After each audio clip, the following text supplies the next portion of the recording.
Tanpa melengahkan masa, saya menjemput hero PDPR terbaik negeri Johor, Cikgu Maimunah binti Muhammad untuk membuat pembentangan beliau. Dipersilakan Cikgu. Assalamualaikum warahmatullahi wabarakatuh dan salam sejahtera.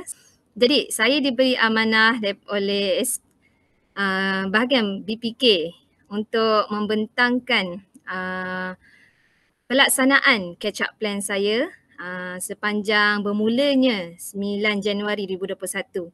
Jadi seperti yang dimaklumkan dan diperkenalkan oleh pengerusi tadi, saya adalah cikgu bahasa Inggeris yang telah mengajar tahap 1 selama 5 tahun sejak saya ditempatkan menjadi guru pada tahun 2016. Jadi bagi saya 5 tahun tu masih cukup mentah dan banyak lagi pengalaman yang saya perlu perolehi. Jadi cakap pasal tajuk yang dipaparkan iaitu What's Going On in SK Taman Bukit Dahlia.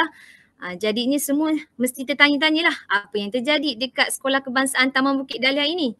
Jadinya matlamat saya pada hari ini insya-Allah dengan izin Allah saya dapat memberikan sedikit pendedahan bagaimana saya dari kacamata yang rabun ini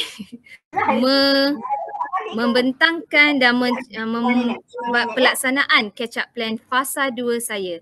Jadi harap kita akan dapat pelajari sedikit. Mari kita lihat paparan yang seterusnya. Okey.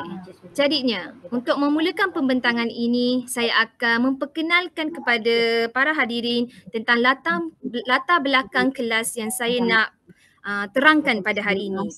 Okey, kita maklum bahawa guru bukan ajar satu kelas saja, tapi untuk fokus pada hari ini, saya menekankan untuk satu kelas ini dan apa yang telah saya laksanakan sepanjang bermulanya pelaksanaan catch-up plan fasa 2 ini.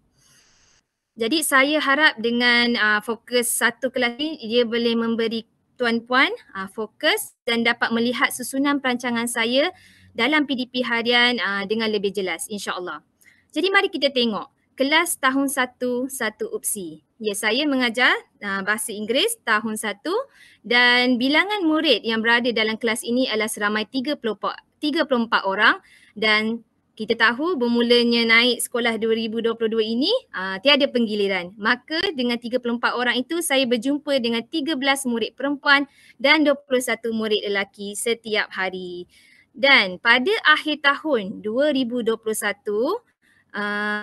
bermula pada akhir bulan November, kami telah membuat pentaksiran bilik darjah untuk akhir tahun dan di dalam jadual yang anda lihat di paparan tersebut, ini adalah data tahap penguasaan yang telah saya sebagai guru yang mengajar tahun 1 UPSI ini sepanjang yang mereka kecapi pada akhir tahun 2021. Jadi mari kita lihat. Pada akhir tahun 2021, saya telah memberi tahap penguasaan TP2 kepada seramai 5 orang dan TP3 untuk 17 orang dan TP4 untuk 12 orang. Jadi untuk makluman tuan-tuan dan puan-puan, tahap penguasaan ini diberi selepas pelbagai instrumen pentaksiran yang telah saya gunakan dan jalankan sepanjang fasa 1 catch-up plan. Jadi seperti menggunakan pemerhatian, saya menggunakan kuis yang bermula daripada Januari semasa mereka PDPR, lembaran-lembaran kerja, buku-buku aktiviti, pembentangan dan sebagainya. Jadi terdapat banyak skop yang saya gunakan untuk mendapatkan tahap penguasaan keseluruhan ini. Jadi melalui PBD yang saya laksanakan ini, bermulanya ni saya dapat mengenal pasti murid-murid yang memerlukan bimbingan sepenuhnya seperti TP2 dan yang memerlukan pengukuhan dan pengayaan seperti murid TP3 dan TP4. Jadi mari kita tengok ke slide seterusnya. Okey, saya akan terangkan sedikit penerangan tahap penguasaan akhir tahun bahasa Inggeris tahun 1. Seperti yang kita sedia maklum sebentar tadi, awal pagi kita menghadiri taklimat berkenaan pemugaran PBD. Jadi kita tahu bahawa setiap subjek mempunyai penerangan tahap penguasaan yang berbeza. Jadi sebelum saya teruskan lagi pembentangan, saya nak perkenalkan kenapa tahap penguasaan bahasa Inggeris tahun 1 supaya tuan-tuan dan puan-puan faham serba sedikit, kenapa murid yang 5 orang tu TP2? Kenapa yang 17 tu TP3 dan kenapa yang 12 lagi adalah TP4? Jadi contohnya seperti TP2, murid-murid ini telah minta maaf boleh membaca dan memahami perkataan mudah dengan bimbingan guru secara berterusan, full guidance. Dan juga boleh menyalin perkataan dan frasa ringkas yang dilihat serta mengulangi kata-kata yang didengar dengan perlahan dan jelas. Jadi ini TP2. Dan murid-murid kategori TP2 ini adalah seperti ini. Manakala TP3, mereka boleh membaca dan sebagainya dengan bimbingan yang sedikit, some guidance. Dan juga untuk TP4, mereka boleh membaca dan memahami perkataan dan frasa ringkas dengan sokongan dan serta sedikit bimbingan daripada guru. Okey, jadinya perbezaannya adalah TP2 murid-murid ini memerlukan bimbingan yang sepenuhnya hampir 100% dengan guru baru mereka faham standard kandungan dan standard pembelajaran ketika PDP. Manakala TP3 dan TP4 mempunyai kemahiran yang lebih tinggi dan memerlukan bimbingan yang sedikit. Jadi ini adalah penerangan secara khusus tahap penguasaan akhir tahun Bahasa Inggeris tahun 1. Di mana saya dapat maklumat ini? Saya dapat daripada rujukan DSKP Bahasa Inggeris tahun 1 dan juga borang pelaporan tahap pentaksiran bilik darjah yang kita boleh perolehi di laman sesawang BPK. Sebenarnya di situ ada setiap kali kita nak menilai, kita boleh tengok di bahagian TP akhir tahun, di situ ada senarai 1, 2, 3, 4, 5 bahasa Inggeris. Apakah pencapaian mereka? Jadinya kalau saya ataupun guru-guru rasa runsing, kami mengikut kategori yang penerangan yang telah BPK rangkakan. Okey. Jadinya, setelah kita tahu pasal TP2, TP3, TP4, bilangan berapa orang, apakah langkah pertama saya? Mari kita tengok slide seterusnya. Okey, perancangan atau langkah pertama saya setelah saya mendapat data PBD tadi dan saya memahami keperluan pembelajaran murid-murid ini, saya membahagikan murid-murid kelas ini kepada 3 kumpulan yang berbeza. Okey, saya mengikut saya melabelkan kumpulan ini mengikut strategi M2P. Apakah itu strategi M2P? Iaitu strategi mampatan, pecutan dan pengayaan. Jadinya kalau anda tengok di dalam paparan tersebut, terdapat kumpulan kukuh 1, kumpulan kukuh 2 dan kumpulan pengayaan. Jadinya, di manakah letaknya murid yang 5 orang tadi? Saya letakkan di dalam kumpulan kukuh 1. Jadi bila kita dengar kukuh, kita dengar pengukuhan. Dalam carta alir catch up plan yang kita telah tahu, pengukuhan adalah untuk murid yang menguasai TP3. Tapi di dalam strategi M2P ini telah memang digariskan bahawa murid kukuh 1 adalah murid-murid yang belum menguasai kandungan asas kurikulum dan juga masih memerlukan bimbingan penuh guru. Kemudian kumpulan kukuh 2 pula adalah murid-murid yang mencapai TP3 tadi dan mereka, saya minta maaf tak nampak. Okey, dan mereka diletakkan dalam kumpulan kukuh 2 kerana mereka memerlukan juga bimbingan guru. Manakala kumpulan pengayaan saya letakkan murid TP4 walaupun dalam SKP tadi TP4 masih memerlukan bimbingan tapi mereka mempunyai kemahiran yang lebih tinggi dari kumpulan kukuh 2 yang boleh saya rangkakan perancangan yang lebih mencabar bagi mereka, insya-Allah. Jadi tindakan saya membahagikan murid-murid ini kepada 3 kumpulan dapat membantu saya mengenal pasti keperluan pembelajaran setiap murid dalam kelas mengikut tahap penguasaan mereka. Guru, maksudnya saya dapat memulakan catch up plan fasa 2 ini dengan mengatur bahan pengajaran, aktiviti pembelajaran dan semuanya yang mengikut kesesuaian ketiga-tiga kumpulan tersebut secara serentak kerana PDP sentiasa berjalan dalam pada waktu yang sama pada setiap hari berjumpa dengan mereka. Okey, jadinya mari kita tengok apakah matlamat saya sebagai guru. Okey, terima kasih. Okey, apakah matlamat saya sebagai guru untuk setelah saya membahagikan murid, sebelum saya nak mulakan saya ada matlamat juga. Jadi setiap kali saya merancang PDP, aktiviti dan sebagainya, ini adalah matlamat saya. Jadi saya perlu menetapkan matlamat ini supaya ini menjadi garis panduan bagi saya untuk merancang PDP saya yang berkesan dan menepati strategi catch-up plan fasa 2. Okey, matlamat pertama saya nak meningkatkan penguasaan kurikulum bahasa Inggeris tahun 1, kelas 1 opsi secara optimal. Suara tak ada? Okey, dah boleh dengar ya? Boleh dengar tak? Ada ya? Okey, sebab ada cakap suara tak ada. Okey, minta maaf ya. Boleh. Okey. Alhamdulillah. Saya sambung ya. Okey, jadinya matlamat saya pertama tadi meningkatkan penguasaan kurikulum. Jadi saya perlu sasarkan penguasaan kurikulum murid, terutama murid kumpulan kukuh 1 tadi yang masih perlukan banyak bimbingan, dan tapi sekaligus saya perlu juga memikirkan kurikulum dan topik yang masih mengecapi kehendak murid kukuh 2 dan kumpulan pengayaan. Matlamat kedua saya ingin menyediakan bahan sokongan pembelajaran yang menepati tahap penguasaan murid.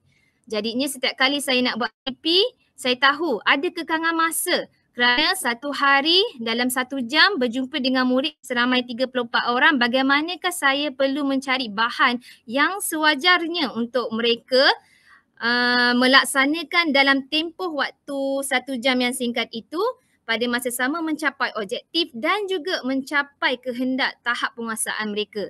Jadinya itu adalah matlamat kedua saya. Dan akhir sekali matlamat ketiga saya ingin meningkatkan tahap penguasaan murid sebelum akhir penggal 3 sesi 2021. Ya, kerana saya mensasarkan dalam catch up plan fasa 2 ini, sekurang-kurangnya saya dapat terokai buat kali terakhir sebelum mereka masuk ke tahun 2 pada Mac 2022 ini. Adakah tahap penguasaan yang saya beri pada akhir tahun 2021 iaitu TP2, 3 dan 4 itu selayaknya ataupun boleh ditingkatkan lagi. Jadinya itu tujuan saya membuat catch up plan, dan adakah kemungkinan berlakunya penurunan tahap penguasaan? Adakah itu faktor saya ataupun faktor luar? Itu adalah maksudnya pemerhatian yang saya kena buat setiap hari. Okey, jadi kita teruskan. Setelah saya rancangkan matlamat saya ini, saya mulakan PDP saya dengan menggunakan beberapa strategi dan kaedah.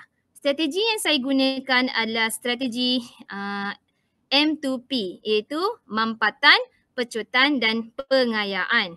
Okey, saya merancang pelaksanaan PDP menggunakan strategi M2P kerana saya dapat memampatkan kandungan kurikulum dan seterusnya membuat pecutan dalam kaedah pengajaran dan pembelajaran saya mengikut kesesuaian kebolehan dan keperluan murid.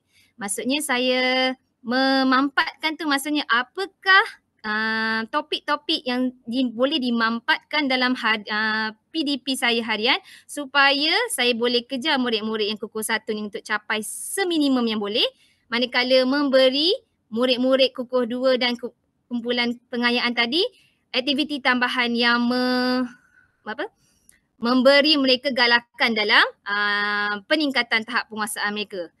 Jadinya konsep strategi M2P ini, mampatan, pecutan dan pengayaan ini adalah berjalan secara serentak dalam kelas, dan bila berlakunya mampatan kurikulum di mana saya ringkaskan kurikulum itu, berlakunya pecutan di mana ada juga pengukuhan diberi dan pengayaan kepada murid-murid yang mempunyai tahap penguasaan yang lebih tinggi, jadi berlakulah pedagogi terbeza. Pedagogi terbeza inilah yang saya lakukan di dalam kelas 1 opsi ini. Jadi pada masa yang sama saya menggunakan kaedah pendekatan bertema dan juga pembelajaran berasaskan projek yang saya akan terangkan selepas ini. Jadi mari kita tengok dulu pendekatan bertema yang saya laksanakan. Okey, saya mulakan PDP saya dengan memilih tema. Kerana saya menggunakan kaedah tematik mengikut tema supaya senang kepada murid dan juga mudah bagi saya memfokuskan kemahiran bahasa yang saya ingin mereka kecapi pada masa sama menggunakan tema-tema yang mereka sudah ketahui. Jadinya jikalau anda lihat di dalam slide tersebut, pada minggu 44 iaitu bermulanya kita naik sekolah 9 Januari yang lalu, saya memulakan dengan tema Friends dalam buku teks mereka. Manakala minggu ke-45 tema at school dan pada minggu ke-46 saya menggunakan tema Let's Play. Dan insyaAllah pada minggu-minggu seterusnya saya akan menggunakan tema-tema yang berbeza di dalam buku teks dan juga selepas habis tema dalam buku teks saya akan cuba untuk memberi tema-tema yang lebih menarik bagi mereka daripada luar konteks kelas. Jadi, apakah bahan-bahan yang saya gunakan? Seperti yang anda tengok dalam gambar tu adalah gambar-gambar daripada buku teks dan juga saya menggunakan internet sebagai contoh. Pada baru-baru ini saya menggunakan video daripada repository sumberku. Saya menggunakan tu untuk mengajar mereka bagaimana untuk memperkenalkan diri.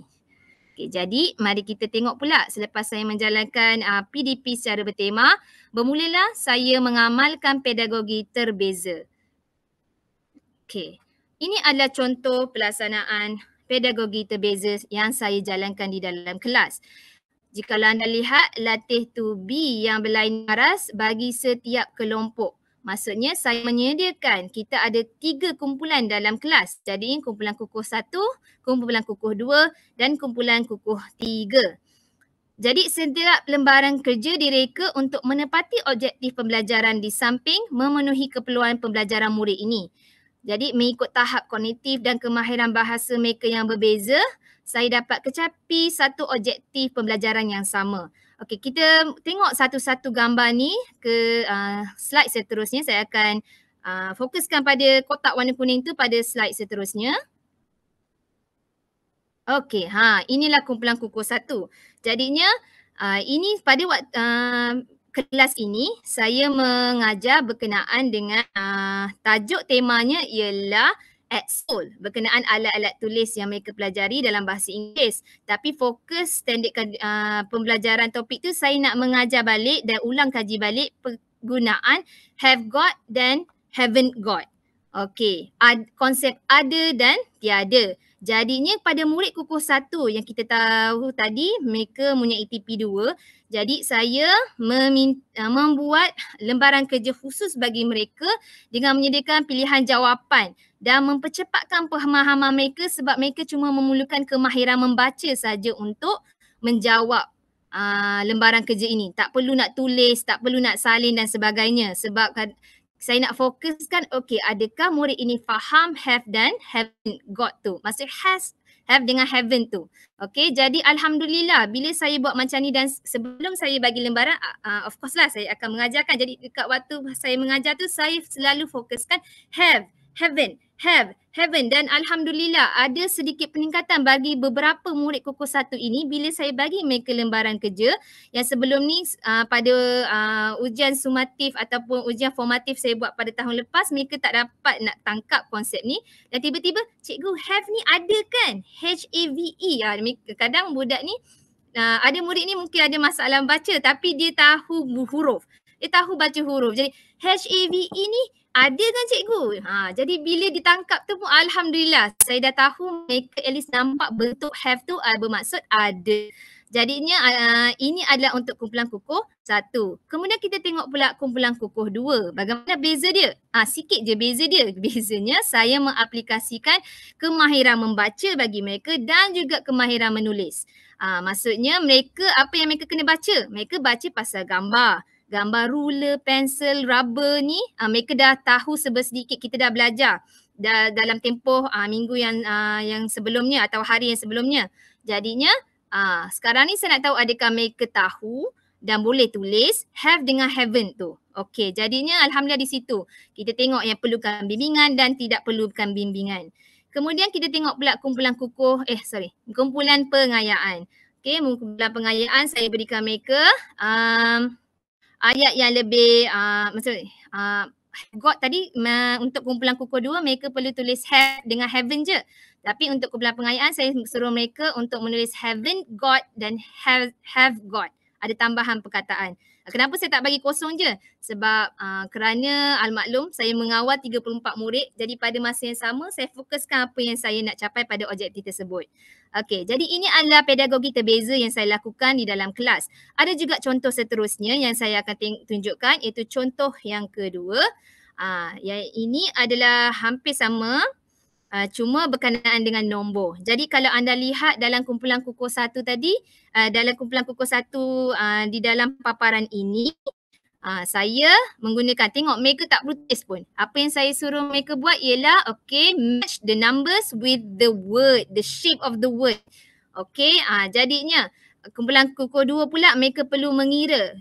Mengira pula, minta maaf. Mengeja. Okay, jadinya mereka menggunakan kemahiran membaca dan menulis. Manakala kumpulan pengayaan, mereka perlu menulis sepenuhnya perkataan itu menggunakan ejaan yang betul. Dan pada masa yang sama, jikalau mereka ada juga murid yang lebih hebat, maksudnya saya kategori TP4 tapi alhamdulillah dia lebih laju daripada rakan-rakan TP4 mereka yang lain. Saya bagi mereka tambahan. Okey, jadinya sekarang cikgu nak awak warnakan setiap nombor ini dengan warna yang cikgu suruh, ataupun mengikut kehendak awak. Jadinya bila tu saya suruh mereka explain. So what number is this? This is number 1. What colour is it? The colour is red. So jadi ada tambahan kemahiran bahasa yang saya bagi kepada kumpulan pengayaan. Okey, jadi selepas saya melaksanakan pedagogi terbeza, saya dah amalkan kaedah bertema dalam kelas saya nak berikan juga satu cara pembelajaran yang lebih inklusif ataupun personal kepada mereka. Dan inilah yang berlaku pada tindakan yang seterusnya, iaitu saya melaksanakan pembelajaran berasaskan projek. Okey. Dalam pembelajaran berasas projek ini, matlamat catch-up plan fasa 2 saya ialah saya nak melahirkan atau membuat aktiviti yang berbentuk projek supaya menjadi satu aspirasi yang boleh dicapai oleh satu besi ini. Okey. Apakah nama projek itu? Nama projek itu ialah My Mini English Corner. Okey. Jadi kalau kita tahu dalam strategi M2P, iaitu mampatan kandungan kurikulum tersebut, jadi melalui strategi M2P ini, pecutan pengayaan juga berlaku dengan serentak kepada murid-murid yang mempunyai penguasaan tahap penguasaan bahasa yang lebih tinggi. Mereka lebih seronok melibatkan diri mereka membuat projek English Corner ini kerana ia tidak melibatkan sekadar menulis dalam lembaran kerja. Mereka perlu menghasilkan sesuatu. Dan juga dengan projek ini, mereka akan menggunakan pelbagai kemahiran bahasa iaitu mendengar, listening, speaking, dan reading and writing. Jadi di sini juga saya dapat menilai perkembangan tahap penguasaan mereka. Jadi apakah objektif projek ini? Okey. Murid dapat menghasilkan sudut mini bahasa Inggeris kendiri dengan hasil kerja merangkumi topik dan tema bahasa Inggeris yang dipelajari sepanjang catch-up plan fasa 2. Dan murid dapat menghubung kait pengetahuan baharu dengan yang lama. Okey, pengukuhan dan pengayaan bagi kepada murid-murid kumpulan kukuh 2 dan kumpulan pengayaan. Okey. Jadi kita tengok macam mana konsep My Mini English Corner.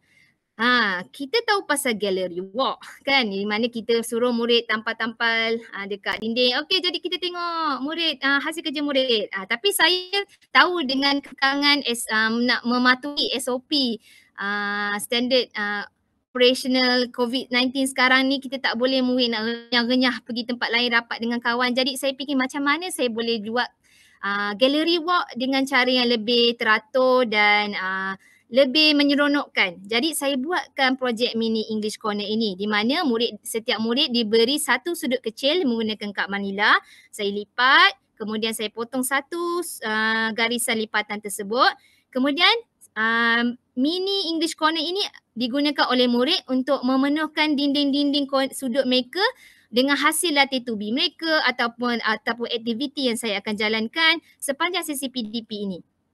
Jadi projek berkembang dari semasa ke semasa mengikut kejayaan murid menjalankan aktiviti tersebut dan menghasilkan sudut yang menarik dan bersifat personal. Jadi pada masa yang sama, sesi gateway walk saya dapat dijalankan dalam keadaan ruang kelas yang sempit dan padat dan pada masa sama mematuhi SOP, insyaAllah. Okey, jadi mari kita tengok gambar rajah mini English corner. Bila kad Manila itu dilipat, dia menjadi satu sudut di tepi meja mereka sendiri. Bila menjadi sudut tu pada hari pertama saya menjalankan projek ini, alhamdulillah semua murid sangat gembira. Cikgu, saya ada bilik sendiri je. Jadinya bermulalah pergerakan atau perjalanan projek saya ini. Jadinya kalau anda lihat setiap murid dalam gambar ini dapat menghasilkan hasil kerja mereka, dan dalam gambar ini juga apa yang terjadi ialah pada hari pertama saya minta mereka menampal My Mini English Corner. Yang tajuk tu. Jadi saya tunjuk kat depan, ini susunan My Mini English Corner. Jadinya saya ajar juga kat depan macam mana nak buat. Okay, sebab ni murid tahun 1. Okay, kalau saya tak boleh bagi gitu je. Saya kena bimbing, betul. Satu-satu dia akan tanya, cikgu nak tampal macam ni, banyak ni gam ni. Jadinya saya tunjuk di hadapan, bila dari situ saya dah boleh tengok adakah mereka boleh membaca, boleh mengenal bentuk huruf. Di dalam di SKP standard bahasa Inggeris juga ada berkenaan mengenal alfabet. Jadinya dari situ alhamdulillah majoriti semua murid, kecuali murid-murid yang terlalu excited dia tampal salah-salah sikit. Maksudnya ada atas, ada bawah, tapi masih lagi My Mini English Corner. Tapi saya bagikan mereka kebebasan lah sebab ini English Corner mereka. Jadinya kemudian yang di bawah itu, yang ditampal bawah My Mini English Corner tu ialah name card. Sebab dalam tempoh 2 hari sebelum tu saya dah mengajar mereka my name is and I am age. Pasal name and age. Jadi saya bagi dia name card. Okay, sekarang you know this one, my name, age. Okay, you have to write your name and age. Jadi murid tersebut lah. Jadi kita kat situ kadang-kadang saya suruh dia orang eja, bukan tulis nombor. Jadinya bila nak eja, bolehlah mereka, saya tahu juga penulisan mereka, kemahiran menulis mereka, membaca mereka. Dan ada masa sama kalau ada murid yang memang lemah sangat, cikgu saya tak tahu nak eja 7. Jadinya saya cakap, okay tak apa, awak tulis nombor je dulu. What is 7 in numbers? And then so dia tahu, at least they know 7 is maksudnya nombornya, tapi dia tak tahu nak eja lagi. Jadi saya tahu tahap penguasaan dia. Jadi kita tengok pula rentetan daripada aktiviti ini. Saya sambung pula pada minggu seterusnya pasal numbers. Okay, numbers dah kenal numbers 1 until 20. Jadinya kita dah buat tadi lembaran kerja tadi 1 to 10 kan, tapi sebenarnya mereka dah juga buat 1 to 20 pada hari yang berbeza. Jadi pada satu hari ni, okay, jom let's do some English corner. Okay, I give you the paper, the numbers from 1 to 20. Let's do a banner. Let's do banner on your corner.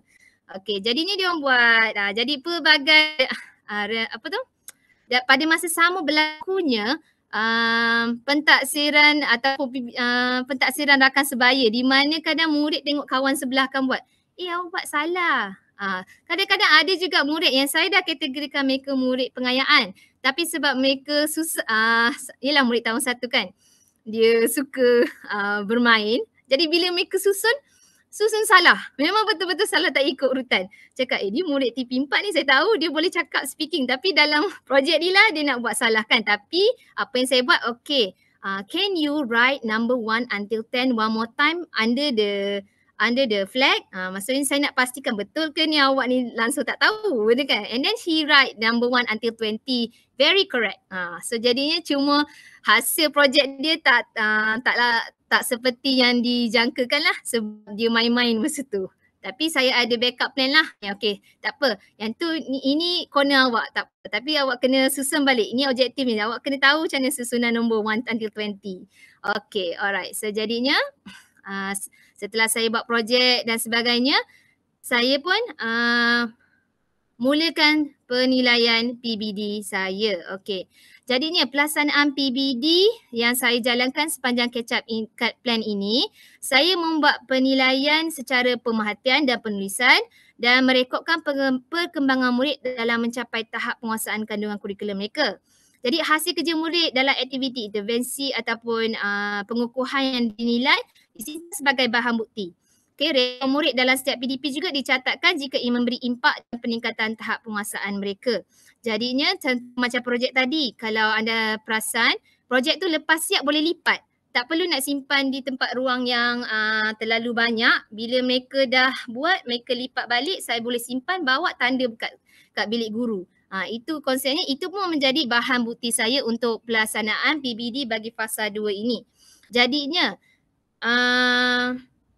saya mentargetkanlah, saya target pada PBD kali ini, saya nak mengecapi dan meningkatkan tahap penguasaan keseluruhan mereka dan memastikan sekurang-kurangnya ada peningkatan terutama kepada murid TP2 yang saya rasa perlu ada peningkatan kerana mereka akan menghadapi cabaran yang lebih banyaklah jika mereka naik ke tahun 2 tanpa ada penguasaan kemahiran bahasa Inggeris yang lebih baik. Okey. Jadi mari kita tengok apakah saya buat untuk PBD ini. Okey, next slide. Okey, jadi saya menyediakan rekod perkembangan murid catch-up plan fasa catch-up plan 1 UPSI. Okey, ini rekod perkembangan murid yang saya gunakan untuk catat perkembangan tahap penguasaan mereka di kelas setelah melaksanakan aktiviti catch-up plan. Tapi dari semasa ke semasa, bukan setiap hari saya isi borang ni. Dan borang ini adalah soft copy. Maksudnya saya tak print, saya tak tulis sebab tu. Saya take note selepas PDP dan saya kerana saya suka soft copy kerana lepas soft copy kita boleh edit-edit. Sebagai contoh catatan yang saya buat pada setiap murid. Jadinya pentaksiran ini dijalankan secara berterusan dan akan menjadi sumber data, salah satu sumber data untuk saya memberi penilaian tahap keseluruhan mereka di akhir penggal 3 sesi 2021 ini. Jadi ini sebagai macam bahan sokongan lah. Maksudnya saya akan jadikan rekod ini sebagai panduan pada waktu saya nak berikan tahap keseluruhan. Di samping juga saya akan ambil kira juga apa penilaian yang saya dah buat pada akhir tahun 2021. Saya akan banding bezakan adakah peningkatan, adakah catatan saya pada kali ini sama dengan apa yang kita telah jalankan sebelum yang telah mereka dapat pada akhir tahun 2021. Adakah sedikit peningkatan? Adakah layak murid TP2 ni mendapat peningkatan ke TP3? Kita kena tahu juga tu lah. Okey. Jadi ini adalah bahan sokongan saya untuk membantu saya memberi tahap penguasaan keseluruhan. Jadinya kalau anda tengok dalam borang tu ada 4-3 tu, itu bukan TP keseluruhan mereka. Ini cuma contohnya macam murid yang pertama tu kalau boleh nampak, contoh Adam Iqbal, dia TP 4. Tapi apa yang saya tulis kat notes tu, need to focus in class but a quick learner. Ni antara contoh murid yang tadilah main-main. Rupanya sebenarnya dia boleh buat tapi dia main-main waktu projek tu. Jadinya itulah dia playful but we know that he already achieved.